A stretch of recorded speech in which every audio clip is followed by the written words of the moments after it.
सबसे पहले दिल्ली कैसे बदली है उसको दो लाइन में समझ लेते हैं। पहले 2013 में भारतीय जनता पार्टी की 32 सीटें, आम आदमी पार्टी की 28 सीटें और 7 सीटें आई किसकी? कांग्रेस पार्टी। 7 या 8 सीटें।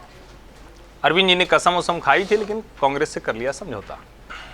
कांग्रेस ने समझौता तो किया, उनको लगा था कि हम बड़ी पार्टी हैं, लेकिन उनको नहीं पता था कि उनसे बड़ा शातिर नेता आ चुका है।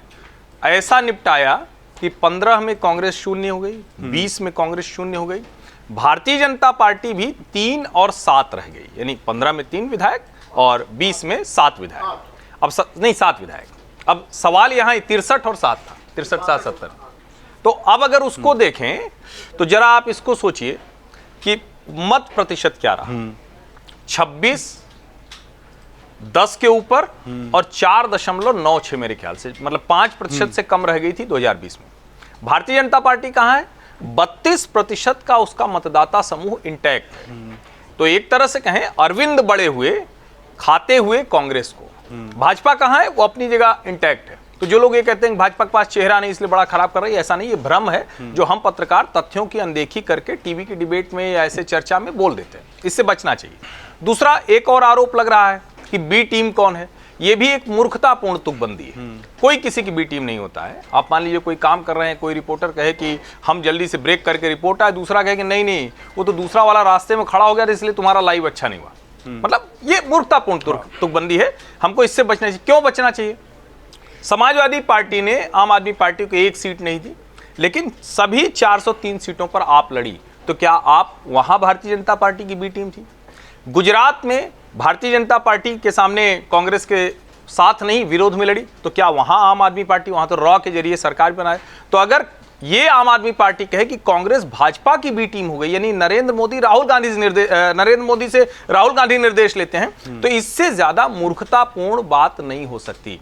अब ये मूर्खतापूर्ण बात नेता कब करते हैं? जब उनको लगता है हमारी कुर्सी जाने वाली। ये समझ लीजिए।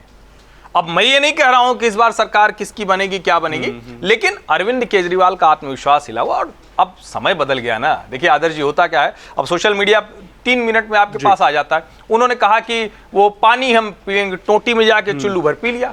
लोगों को 19 वाला वीडियो आ गया, नल का पानी मंगाया ग्लास में, कहा नल वाला ही है ना, 3-4 बार पूछा। अब पता चला वो वीडियो सामने आ गया। भाई अब आप वैसे बेवकूफ जनता को नहीं बना सकते। अच्छा, आजकल हम लोग तो फिर भी टाइम लगता है। अभी जैसे आप कुछ कहें तो खोजने में समय लगे। आज की जो जिसको मिलेनियल कहते हैं, यंग जनरेशन कहते हैं, जनरेशन जी जिसको कहते हैं, वो तो सब रखे हुए हैं ना। उसको आप समझ रहे हैं, वो सब निकाल के दे देती। अरविंद जी का जो आवरण था वो ध्वस्त हो चुका है। और अगर राहुल गांधी ने कृपा नहीं की, मैं दोहरा रहा हूं, इसको संभाल के रख लीजिएगा, आगे काम आएगा। राहुल गांधी ने कृपा नहीं की तो अरविंद केजरीवाल की राजनीति समापन की ओर है। डू और डाई, मरण जीवन मरण की अवस्था है। और जो वो कहते हैं कि इंडिया गठबंधन से बाहर निकाल लेंगे, तो कहा जाता है, बड़े बुजुर्ग समझाते हैं, खाना खाने को कहते हैं बड़ा कौर मत खाओ, गले में अटक जाएगा। तो औकात के बराबर खाना चाहिए और औकात के बराबर बोलना चाहिए। 2-3 सांसद वाली पार्टी 99 सीट वाली पार्टी को निकाल देगी तो ये औकात से ज्यादा खा लेना है। गले में अटकेगा तो जान भी जा सकती है। अगर आप ये वीडियो YouTube पर देख रहे हैं तो हमारे चैनल को सब्सक्राइब कर बेल आइकन दबाएं, और Facebook पर देख रहे हैं तो हमारे पेज को लाइक करें। 8 मिलियन प्लस सब्सक्राइबर, आपके इस भरोसे के लिए बहुत धन्यवाद।